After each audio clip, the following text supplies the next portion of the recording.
எலைட்டுன்றோம்ல அந்த இதில் அப்படியே மேலே பார்த்துன்னா இருக்காங்க. ஆனால் ஆசை மட்டும் முதலமைச்சராக நான் திரை உலகின் உச்சத்தை விட்டு விட்டு உங்களுக்காக வருகிறேன். ஒன்று நான் சொன்னேன்ல பேராசை, இந்த ஜனங்க நம்ம ஓட்டு போட்டுருவாங்க, நம்ம முதலமைச்சராகிடலாம். இன்னொன்று 280 கோடி ரூபா கொடுத்து படம் எடுக்கிறதுக்கு நீ எந்த நிறுவனமும் கிடையாது. இவங்களை வச்சு எடுத்து அவன் போய் சேர்ந்துட்டான், ரெவல்யூஷன் போராடுறான். அது இந்த கஷ்டம், இது எதுவுமே பண்ணாமல் ஒரு கவர்மெண்ட் இருக்குது, இதை மாற்றணும்டா அப்படின்னு வரணும். அவர் எங்க செய்தியாளர் சந்தியத்தையே பயப்பட எப்படி சந்திரசேகர், ஜோசப், விஜய் ஆகிய நான் அவர் சொன்னார்ல, முத்துவேல், கருணாநிதி, ஸ்டாலின், அது மாதிரி சொல்லிட்டு நீங்கள் பதவி இருக்குதான். என்ன டைம் மட்டும் நம்ம நம்ம கட்டெல்லாம் பார்த்துக்கலாம். களத்தில் இல்லாதவர்களை பற்றி நான் பேசுகிறேன். ஐயா நீ தான் உன்னை பற்றி பேசாமல் இருக்கு.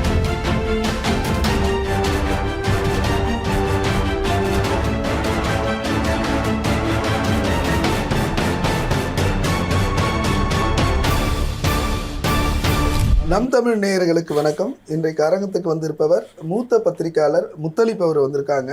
அவரிடம் 3 விஷயங்கள் நம்ம இப்போ பேச போகிறோம். மலேசியாவுக்கு கேசட் வெளியீட்டு விழாவுக்கு சென்று வந்த விஜய் பற்றியும், வட இந்தியர்கள் அந்த சிறார்கள் 3 பேர் அவர்கள் வட இந்திய அந்த மாணவர்களை அடித்து துன்புறுத்திய அந்த நிகழ்வும், சமீபத்தில் நடந்த பெண்கள் மாநாட்டில் முதலமைச்சர் அடுத்த ஆட்சி பெண்களுக்கான ஆட்சி அப்படி சொல்லக்கூடிய அந்த சூழ்நிலையில் முத்தலிப்பிடம் கேட்போம். வணக்கம். வணக்கம். விஜய் அவர்களுடைய அந்த கேசட், ஜனநாயகனுடைய கேசட், அந்த வெளியீட்டு விழாவை நீங்கள் எப்படி பார்க்குறீங்க? ஒரு தலைவனாக பார்க்குறீங்களா, ஒரு நடிகனாக பார்க்குறீங்களா? அவர் அங்கே போனோன்னா ஒன்று பண்ணார் பார்த்தீங்களா, போட்டு அப்படியே டான்ஸ் ஆடினார், கோட் சூட்லாம் போட்டுட்டு. நான் அவர் அந்த ப்ராடக்டாக தான் பார்க்குறேன். அவர் அரசியல்வாதிக்கான ப்ராடக்டே கிடையாது. அப்போ ஏன் இவர் அரசியலுக்கு வந்தார் அப்படின்னா, எல்லாருக்கும் ஒரு ஆசை, எம்ஜிஆர் வந்துட்டார், நம்மளும் வந்தால் நம்மளுக்கு இவ்வளோ பேர் இருக்கிறாங்க, எங்கே போனாலும் கூட்டம் முண்டி அடிக்குது. ஒரு இடத்துக்கு போகிறீங்க, ஒரு 20,000 பேர்னா இருந்தாலும் 5,000 பேர் இருந்தாலும் முண்டி அடிப்பாங்க. 20,000 பேர் இருந்தால் முண்டி அடிக்கிறதுலாம் நம்ம வாக்காக மாறும். 20,000 பேர் வாக்கு போட்டால் கூட அந்த மாவட்டம்னு எடுத்துகிட்டா கூட 6 தொகுதி வரும். ஒரு தொகுதிக்கு 5,000 வாக்கு கூட வராது. ஆனால் இதெல்லாம் அவர்கள் நம்புகிறாங்க. அப்போ நம்மளும் எம்ஜிஆர் மாதிரி வந்துடலான்னு. எம்ஜிஆர் எவ்வளோ கடின உழைப்பு, 15 வருஷத்துக்கு மேலே திமுகவில் அவரால் தான் திமுகவை ஜெயிச்சுது. அவர் மட்டும் குண்டடிப்படலன்னா 67 எம்ஜிஆர் ஆட்சியை பிடிச்சி இது திமுக ஆட்சியை பிடிச்சிட முடியாது. அண்ணாக்கே நம்பிக்கை இல்லாமல் தென் சென்னைக்கு நின்னார், எம்பி சீட்டுக்கு நின்னார். ஜெயிச்சா பிறகு எம்பி சீட்டை ரிசைன் பண்ணிட்டு தான் எம்எல்சி ஆகி முதலமைச்சர் ஆனார். 71 எம்ஜிஆர் இல்லைன்னா திமுக இந்த பெரு வெற்றி பெற்றிருக்காரு. எம்ஜிஆர் அந்த ஒளிவிளக்கில் ஒரு பாட்டு வந்துருமா, நாங்கள் புதுசாக கட்டிக்கிட்டேன், அதில் வரலாம் குடிசையெல்லாம் வீடாகும் நேரத்தில், நாங்கள் தெருவோரம் குடியேற தேவையில்லை, சர்க்காரு ஏழை பக்கம் இருக்கையில் நாங்கள் எதற்கும் அஞ்ச தேவையில்லைன்னு வரும் வரி. அந்த மாதிரி உதயசூரனை காமிச்சு, அதை காமிச்சு, இதை காமிச்சு, கருணாநிதியும் லைட்டாக தூக்கி காமிச்சோன்னா ஓட்டு வந்துச்சு 184. அந்த எம்ஜிஆரை நன்றி கிட்டத்தனமாக வெளியே அமிச்சாங்க. அதுக்கு பிறகு திமுக ஜெயிக்கவே இல்லை எம்ஜிஆர் வரைக்கும். உண்டா இல்லையா? கண்டிப்பாக. அப்போ திமுக 2 தடவை ஜெயிச்சதுக்கு எம்ஜிஆர் காரணம். 62லேயும் அண்ணாவே சொல்லுவார், தம்பி 1 லட்ச ரூபா கொடுப்பாரு. அன்றைக்கி பவுன் விலை 100 ரூபா, 100 ரூபா கூட இருக்காது. 1 லட்ச ரூபா நிதி கொடுப்பார் எம்ஜிஆர். அப்போ அண்ணா சொல்லுவார், தம்பி நீ கொடுக்குற பணம் என் பாக்கெட்டில் இருக்க மாதிரி எப்போ வேணா எடுத்து நான் செலவழிச்சிக்குவேன், ஆனால் நீ வா, உன் திருமுகத்தை காட்டு, உன் முகத்துக்கு 30,000 வாக்குகள் விடும். அன்றைக்கினா 1 லட்சம் ஓட்டு இருக்கும் தொகுதிக்கு, அவ்வளோதான். உன் முகத்துக்கு 30,000 வாக்குகள் விடும் அப்படின்னு அண்ணா சொன்னார் எம்ஜிஆர். ஏன்னா 62ல் 15 சீட்டு இருந்த திமுக 50 சீட்டு ஜெயிக்கிறதுக்கு காரணமும் எம்ஜிஆர் தான். தஞ்சாவூரில் திமுக சார்பில் கருணாநிதி நிற்கிறார், இவர் யாருன்னே தெரியாது. அன்றைக்கி இவருக்கு அடையாளம் காட்டுறதுக்கு எம்ஜிஆர் ஊர் பூரா பிரச்சாரம் பண்ணுறார், ஒரு 10 நாள் தங்கி. அப்புறம் அந்த வயலில் வேலை செய்கிறவங்க எல்லாம், மகாராசா ஓட்டு போட்டுருவீங்கள்ல, ஐயாவுக்கே போடுவோம், மகாராசா ஐயாவுக்கு தான் போடுவோம். எம்ஜிஆர் இப்படி எங்கே போனாலும் ஐயாவுக்கே போடுவாங்க. ஐயாக்கா, இவர் யாருக்குமே தெரியாது, ஐயான்றாங்கப்பா. ஐயான்றீங்களா, யாரை சொல்கிறீங்க?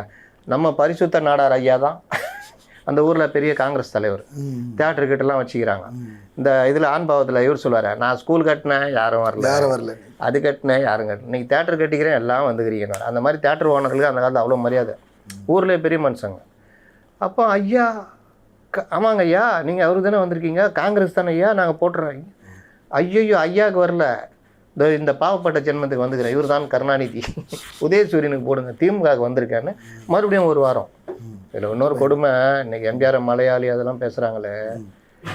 எம்ஜிஆர் 62ல் பிரச்சாரம் பண்ணும்பொழுது எம்ஜிஆர் அவங்க மனைவி சதானந்தவதி இறந்துடுறாங்க. சாயந்தரம் கூட்டம், எம்ஜிஆருக்கு தகவல் தெரியுது, தேர்தல் கூட்டம் இருக்குது, விட்டுட்டு போனால் நல்லா இருக்காது, பிரச்சாரம் பண்ணிட்டு நைட்டு கிளம்புவோன்ட்டு மனைவி இறந்ததை மறைத்து விட்டு பிரச்சாரம் பண்ணார் கலைஞருக்காக. அந்த தேர்தலில் அவ்வளோ மிகப்பெரிய பரிசுத்த நாடாரை இவர் தோக்கடிக்கிறார் கலைஞர். அதற்கு உதவியது எம்ஜிஆர். அவரை மலையாளின்னாங்க. இந்த மாதிரி வர்ற இதில் தான் நடிகர்னா எம்ஜிஆர் இவ்வளோ கஷ்டப்பட்டு வந்து கட்சியை அமைச்சு அதிமுக உறவை பண்ணுறாரு. இல்லை, ஒவ்வொரு இது பிரச்சனையும் அவர் கையில் எடுத்தார். மீனவர் பிரச்சனை கையில் எடுத்தார், தொழிலாளிகள் பிரச்சனை கையில் எடுத்தார். படங்கள்லையா அவருடைய படகோட்டியில் அவர் பார்த்தீங்கன்னா அவர் மீனவராக இருப்பார், செருப்பு படம் நடிப்பார், மீனவராக வாழ்ந்திருப்பார்.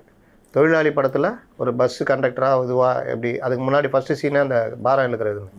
அந்த மாதிரி இதில் மட்டும் இல்லை, அவங்களுடைய பிரச்சனையை புரிஞ்சு வச்சுருந்தார். இதை தான் நான் சொல்ல வரேன். எம்ஜிஆர் எலைட்டு கிடையாது, எம்ஜிஆர் மக்களோட மக்களானவர், மக்கள் பிரச்சனை தெரிஞ்சவர். ஏவிஎம் சரவணன்ட்ட இப்போ இறந்து போனார், அவர்கிட்ட எம்ஜிஆர் நல்லா சாப்பாடு சாப்பிட்டுமா எம்ஜிஆர் சொன்னாராம், சரவணன் முதலாளி தான் கூப்பிடுவாராம், முதலாளி என்னால் இந்த சாப்பாடும் சாப்பிட முடியும், ஒரு கஞ்சியும் வெங்காயம் வச்சு சாப்பிட முடியும், நான் ரெண்டுக்கும் பழக்கப்பட்டவன் அப்படின்னாராம். அதான் எம்ஜிஆர். நிலை மாறினால் குணம் மாறுறது கிடையாது. அப்படிப்பட்ட ஒருத்தரோட கம்பேர் பண்ணிக்கிட்டு இன்றைக்கி நீங்கள் அரசியல் வர்றீங்க. நீங்கள் வரும்பொழுது நீங்கள் எப்படி நடக்கிறீங்கன்றதான் நாங்கள் பார்க்குறோம். நடக்கிறீங்களா அப்படின்னா இல்லை அப்படின்றதான் என்னுடைய வாதம்.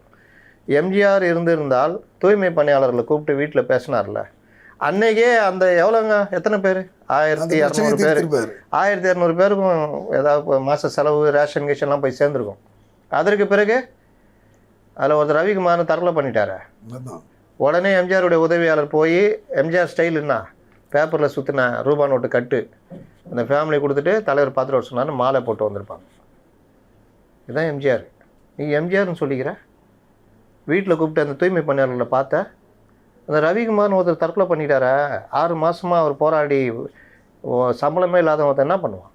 அவனால் முடியல தற்கொலை பண்ணிக்கிட்டான். போய் பார்த்தீங்களா? ஏதாவது உதவி பண்ணீங்களா? இல்லை 20 லட்ச ரூபா கொடுத்தீங்க கரூரில் செத்து போனவங்களுக்கு 41 பேருக்கு. அதுக்கு முன்னாடி விக்கிரவாண்டியிலேருந்து கரூரில் இறந்து போன யாருக்காவது பண்ணீங்களா? உங்கள் மாவட்ட நிர்வாகி 2 பேர் செத்து போனான் ஆக்சிடெண்ட்டில் விக்கிரவாண்டி வரும்போது. சஜின்னு மிகப்பெரிய ஒரு லீட்ரு திருநெல்வேலி மாவட்ட செயலர் செத்து போனான். அந்த ஃபேமிலிக்கு திமுக அதிமுக கூட பார்த்துங்க, செத்து போனீங்கன்னா படத்திருப்பலா நடத்தி அந்த ஃபேமிலிக்கு ஏதாவது கொடுப்பாங்க, பார்த்துக்குவாங்க. ஏதாவது படத்திருப்பலா பண்ணீங்களா? மாநாட்டுக்கு அரங்கத்துக்கு பேர் வச்சிங்களா? அந்த ஃபேமிலியை கூப்பிட்டு எதாவது கொடுத்தீங்களா? இத்தனைக்கும் அவர் இவர் ஃப்ரெண்டு. இப்படி கொஞ்சம் கூட அந்த ஈகைத்தனம் கூட கிடையாது. இது கடமை. நம்மகிட்ட வேலை செஞ்சாம்பா அவனுக்கு ஏதாவது செய்யணும்பான்ற அந்த குறைந்தபட்ச நாலேஜ் கூட இல்லாத ஒரு ஆள், முகமே தெரியாத ஆளுக்கெல்லாம் உதவி பண்ண எம்ஜிஆர் கூட தன்னை ஒப்பிட்டுக்கிட்டு இவர் எம்ஜிஆர் மாதிரின்னா என்ன நியாயம்? ஏன் இதை சொல்கிறேன்னா, நீ இங்கேருந்து அங்கே போய் டான்ஸ் ஆடினுக்கிற. ஆமாம், மலேசியாவில் நீ ஆடு நடிகர் என்னப்பா அவர் ஆடியோ கூட போகக்கூடாதா? என்னையா நீ கல் நெஞ்சக்காரனாகிறன்னா ரைட் போங்க பண்ணுங்க. உன் கூட ஒரு இருக்குது செவ்வாழை புஷி ஆனந்த் இங்கே விட்டு போ. அவங்கள போய் மக்கள் பிரச்சனை தான் செவிலியர்கள் போராடுறாங்க, இடைநிலை ஆசிரியர் போராடுறாங்க, தூய்மை பண்ணற போராடுறாங்க, டெய்லி போராடிட்டு இருக்காங்க இல்லையா? அவங்களும் விடாமல் அடி வாங்குறாங்க, உத வாங்குறாங்க, பஸ்ஸில் தூக்கி வீசுகிறாங்க, எல்லாத்தையும் சகிச்சுட்டு ஏன் போராடுறாங்களா? ஆசையா அவங்களுக்கு? அவங்க பக்கம் நிற்கனியா? ஒரு அறிக்கை விட்டியா? எல்லா கட்சிக்காரனும் அதை கண்டிக்கிறாங்க. எல்லா கட்சிக்காரனும் அமைதியாக இருக்காரு. ஏங்க இந்த உலகத்திலே இல்லைங்க இவனுங்க, வேற உலகத்தில் இருக்காங்க. எலைட்டுன்றோம்ல அந்த இதில் அப்படியே மேலே பார்த்துன்னா இருக்காங்க. ஆனால் ஆசை மட்டும் முதலமைச்சர் ஆகணும். நீ கொஞ்சமாவது எதாவது பண்ணியான்னு நான் கேட்குறேன். விஜயகாந்த் மிகப்பெரிய மனிதர். அவர் இறந்தப்போ வந்த கூட்டம் இருக்குதா, அவர் இங்கேருந்து அவர் கோயம்பேடு கொண்டு போகிற வழி நடுகிற கூட்டம். இறந்த பேர் தான் அவரை பற்றி பேசுகிறாங்க. இப்படிப்பட்ட மனிதர் இப்படி ஐயோ என்னையா இவ்வளோ விஷயம் பண்ணியிருக்காரா அப்படின்னு தோணுது. கிட்டத்தட்ட கருப்பு எம்ஜிஆர் அவர். அவருடைய 2ஆம் ஆண்டு நினைவஞ்சலிக்கு எல்லா அரசியல் கட்சி தலைவரும் போயிட்டாங்க. திமுக போயிடுச்சு. அது போய் சமூக வளத்தில் வாங்கி கேட்டிக்கிறாங்க. விஜயகாந்த் போன்ற தலைவர் டேய் வடிவேலை விட்டு நீங்கள் திட்ட விட்டு குடும்பமே உட்காந்து ரசிச்சிங்களே, இந்த பாடுறான்னு எல்லாரும் அந்த இதை எடுத்து போடுறாங்க. ஆனாலும் இன்றைக்கி தேவைன்ட்டு போய் பார்க்குறாங்க. அஞ்சலி தேவை கலந்து யாராவது போனாங்க? ஒருத்தனும் போல. இங்கே தானே இருக்கிற ஆதவர்ஜுனா, இங்கே இருக்கிற சார் நிர்மல்குமார், இங்கே இருக்கிற இந்த அருண்ராஜ், இங்கே தாங்கிற யாராவது ஒருத்தர் போக வேண்டியதானே? விஜயகாந்தால தான் வந்து விஜய் என்ற ஒரு அடையாளப்படுத்தப்பட்டார். அந்த நன்றின்றனாக்கும் விஜய்க்கும் ரொம்ப தூரம். ஒரு இடத்துல கூட சொன்னதே கிடையாது. ஆனால் நான் ரஜினியுடைய தம்பி, ஏன்னா ரஜினி ரசிகர்கள் நமக்கு படம் பார்க்க வருவான். இந்த மாதிரி சுயநலமும் எலைட் அரசியலும் அதான் மேல்தட்டு அரசியலும் இருக்கிற ஒரு மனிதர் எப்படி அரசியலில் பண்ண முடியும்? அப்படி உனக்கு நீ என்ன சொல்கிற? நான் திரையுலகின் உச்சத்தை விட்டு விட்டு இன்றைக்கு நான் உங்களுக்காக வருகிறேன். திரையுலகுடைய உச்சத்தை விட்டுட்டு வர்றேன்னா 2 விஷயத்துக்கு தான் வரணும். ஒன்று நான் சொன்னேன்ல, பேராசை, அந்த ஜனங்க நம்ம ஓட்டு போட்டுருவாங்க, நம்ம முதலமைச்சர் ஆகிடலாம். இன்னொன்று 280 கோடி ரூபா கொடுத்து படம் எடுக்கிறதுக்கு நீ எந்த நிறுவனமும் கிடையாது. இன்னைக்கு லைக் யாருன்னா ஓச்சி தள்ளிட்டாங்க. இவங்களை வச்சு எடுத்து அவன் போய் சேர்ந்துட்டான். அவன் எங்கே இருக்கானு தெரியல, எங்கே இருக்குன்னு தெரியாது. ஏதோ அப்படி இப்படி ஊட்டினுக்கிறான் ஓரமாக. 2வது பெரிய நிறுவனம் சன் பிக்சர்ஸு. அவங்க ரஜினியை குத்தகை எடுத்துட்டாங்க. வருஷத்துக்கு 2 படம், அவ்வளோதான். ஹாப்பி, அண்ணாச்சி ஹாப்பி. அப்புறம் ஏவிஎம் ஃபீல்டுலே இல்லை. வேறு என்ன நிறுவனம் இருக்குது? இந்த கல்பாத்தி ஆகாரம் ஒரு படம் எடுத்தாங்க, அவங்கள வச்சு எப்பா உனக்கு கோடி கும்பிட்றான்னு போயிட்டாங்க. அவ்வளோதான். அந்த வாரிசை ஒருத்தன் ஆந்திராலேருந்து எடுத்தாங்க, அவனும் எப்பா போதுண்டாங்கப்பான்னு போயிட்டான். இப்போ ஜனநாயகனை கர்நாடகாவில் ஒருத்தன் எடுக்கிறான். தமிழ்நாட்டில் இவரை வச்சு 280 கோடி ரூபா சம்பளம் கொடுத்து ஒரு 300 கோடி ரூபா செலவு பண்ணி மொத்தம் 600 கோடி ரூபா இதை கொண்டு வந்து ரிலீஸ் பண்ணி என்னதான் ஜனங்களை ஏமாற்றி ஃபஸ்ட்டு ஷோ 100 ரூபா டிக்கெட் 1500 இப்படிலாம் விற்றா கூட இந்த படம் வரமாட்டேங்குது. ஏன்னா இவருக்கு இங்கே தாண்டி ஆந்திரா போனாலே இவர் யாருன்னு ஓட மாட்டேங்குது படம். அங்கே போனால் சூர்யாவும் கார்த்தியன் தான் பெரிய ஆளாகிறாங்க. கேரளாவில் கொஞ்சம் ஓடுது. ரஜினி மாதிரி ஓவர்சீஸ்லேயும் வசூல் கிடையாது. அப்போது இந்த மாதிரி வச்சுக்கிட்டு எடுக்கிறதுக்கு யாரும் தயாராக இல்லை. இது தெரிஞ்சு போய் தான் இவர் அரசியலுக்கு வர்றார். 2வது என்ன ஆசை? ஜனங்க நமக்கு எப்படியா ஓட்டு போட்டுருவாங்க அப்படின்னு. இது ஒரு பார்ட்டு. இன்னொரு பார்ட்டு, ஒருத்தர் இந்த மாதிரி உச்சத்தை விட்டுட்டு வரணும்னா என்னையா இது ஜனங்க இவ்வளோ கஷ்டப்படுறாங்க, நாளுக்கு நாள். இங்கே நேற்று கூட பாருங்கள், திருவாரூரில் குடிக்க காசு தரலன்னு பொண்டாட்டி கொள்ட்டான். இந்த மாதிரி மது போதை குடும்ப வன்முறையாக மாறுது. இந்த சைடு போதையில் சின்ன பசங்க வட மாநில ஆசாமியை வெட்டுறாங்க. இந்த பெண்கள் குழந்தைகள்லாம் மது வருந்தது. செவிலியர்கள் போராடுறான். அது இது இந்த கஷ்டம், இது எதுவுமே பண்ணாமல் ஒரு கவர்மெண்ட் இருக்குது. இதை மாற்றணும்டா அப்படின்னு வரணும். அப்படின்னு வரணும், அப்டேட் இருக்கணும்ல. அந்த அப்டேட்டே இல்லை. அதான் சொல்கிறேன். அப்படின்னு வரணும்னா உனக்கு இது எல்லாம் புரிஞ்சிருக்கணும். அப்படி இதெல்லாம் புரிஞ்சிருந்தா மைக்கு வா இங்கே அடிக்கலாம் மாட்டாங்க. வா விஜயகாந்த் கூப்பிட்டார்ல அந்த மாதிரி, வா அடிக்கலாம் மாட்டேங்க. என்ன கேளு சீமான் பேசுகிறாருல, கேளு. இந்த மாதிரி பண்ணுறாங்க அநியாயம். இதை மாற்றணும்னா நான் வந்திருக்கேன். அவர் எங்க செய்தியாளர் சந்தித்தே பயப்பட எப்படி? இது எதுவுமே தெரியாது, வேற உலகத்தில் இருக்காங்க. அவன் போவான் மந்திரி மாதம் அந்த காலத்தில் சொல்லுவாங்களா, மந்திரி அம்மா மன்னர் வெளியே வரமாட்டார். நான் அம்மா யோகி தானே நடக்கும். ஒரு படம் கூட குலேபாகாவிலே ஏதோ ஒரு படம் நினைக்கிறேன். நாட்டில் பஞ்சம் எங்கேஞ்சானுக்கிட்டு இருப்பான். அவன் வந்துடுவான் அந்த இவன் குதிரையில் சனா. இப்போ வந்து அப்பான் சாட்டையில் பஞ்சம் இல்லைன்னு சொல்கிறான் அப்படின்வான். அது தங்க வேலை யாரோ பஞ்சத்துக்கு பஞ்சமே இல்லை. அதுவும் அதே அர்த்தம் தான். நம்ம நாட்டில் பஞ்சத்துக்கு பஞ்சமே இல்லை. கரெக்டாக சொன்னு போயிடுவான். அந்த மாதிரி மன்னர் வெளியே வரமாட்டார். லாஸ்ட்டில் இளவரசன் சேனாதிபதி தான் மீட்டு மன்னருக்கு அப்புறம் உண்மையை சொல்லுவாங்க. அப்புறமா தான் மன்னருக்கே தெரியும்.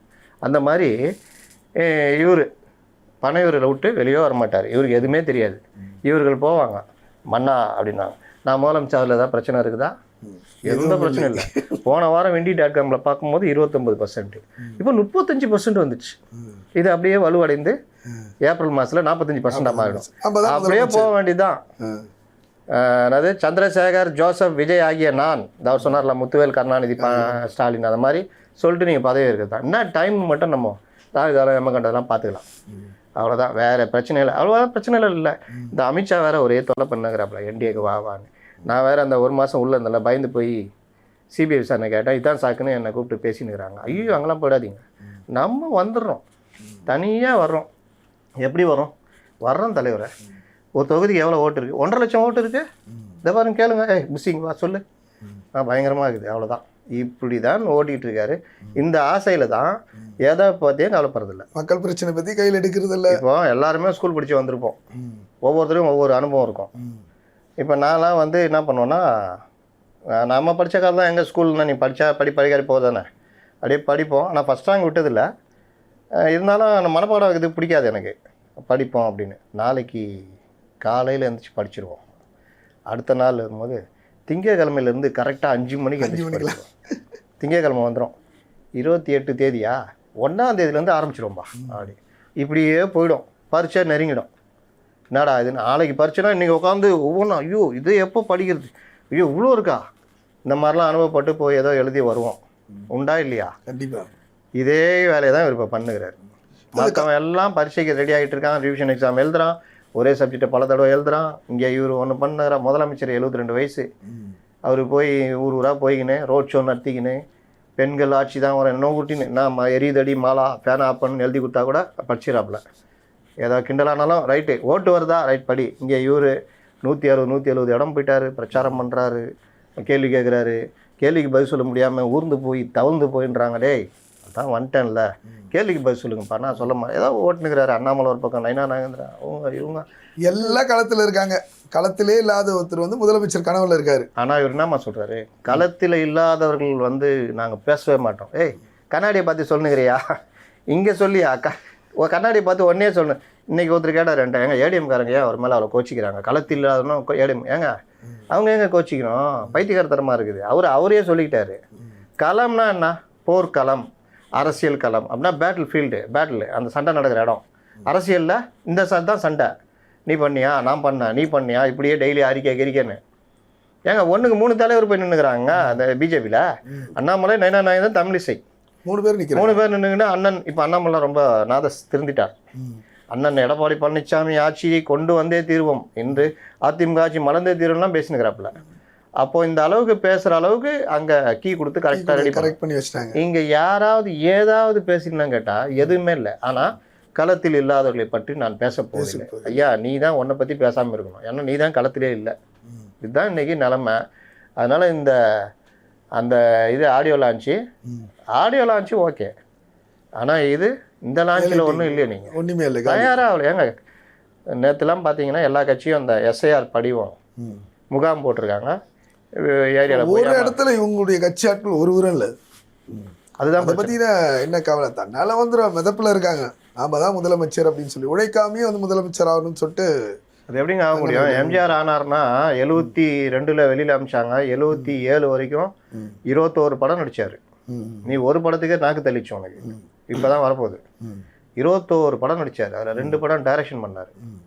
எது உலக சுற்று வாலிபனும் இதுவும் மதுரை மீட்டு சுந்தரபாண்டியனும். இது இல்லாமல் டெய்லி அப்போல்லாம் என்ன கேரவன் வந்தது, ஒரு ஸ்டுடி பேக்கர் வேனில் போவாங்க, நடுவில் ஏதாவது வைத்த கீத்த கலங்கினா வயல் தான். இப்படி தான் எம்ஜிஆர் போயிருக்காரு. ஆமாம்மா, அவங்களாம் கஷ்டப்பட்டு எங்கேயாவது நிப்பாட்டி ஏப்பா அந்த அம்மா வயசானம்மா வைக்கிறாங்க பாரு, போய் கிழங்கு இதெல்லாம் விற்கிது வாங்கிட்டு வந்து சாப்பிட்டு வரோம். அப்புறம் அவங்கள பற்றி விசாரின்னு சொல்லிட்டு துட்டை கொடுக்குறது. இந்த மாதிரிலாம் வந்து இப்படி தான் போய் ஊராக விடிய பேசி அப்புறம் பத்திரிகையாளர் சந்திக்கிறது. ஜெயன் சத்யா ஸ்டுடியோவில் கும்பல் இருக்கும். அதே மாதிரி இந்த டி நகர் இப்போ எம்ஜிஆர் நினைவில் அதான் ஆஃபீஸ், அப்போ அங்கேயும் ஜெயன் கூட்டம் இருக்கும். ராமாவரம் தோட்டத்தில் காலைல வரும்போதே 2 பக்கமும் ஜனங்க நிற்கும், உதவி கேட்டு வாங்கணும். ஒரு பக்கம் எல்லாம் சாப்பிட்டீங்களா அதுன்னு பேசிட்டு தான் போவார். இப்படி மக்களோட மக்களாக நீ ஒரு அஜிதாவே பார்க்க மாட்டேங்கிறியா? அஜிதாவே வந்து கார் வரிச்சு மருந்து குடிச்சிச்சு, அப்போவாவது பார்க்கலாம்ல, அதையும் யாரையாவது அனுப்பிச்சு பார்க்கலாம்ல. எதுவுமே இல்லை. கட்சிக்காக வந்து ஒரு 41 நம்ம கொஞ்ச நேரம் சும்மா இருந்தாலும் பாத்ரூம் போனாலும் தூக்கின்னு போயிட்டு இதை பார்த்துன்னு இருக்கிறோம் செல்ல. அந்த நேரத்தில் ஏதாவது போட்டிருப்பாங்களா? உன்னால எப்படி இப்படி இருக்க முடியுது? எதை பற்றியும் தெரிஞ்சிக்காம எப்படி இருக்க முடியுது? ஆச்சரியமா இருக்குங்க.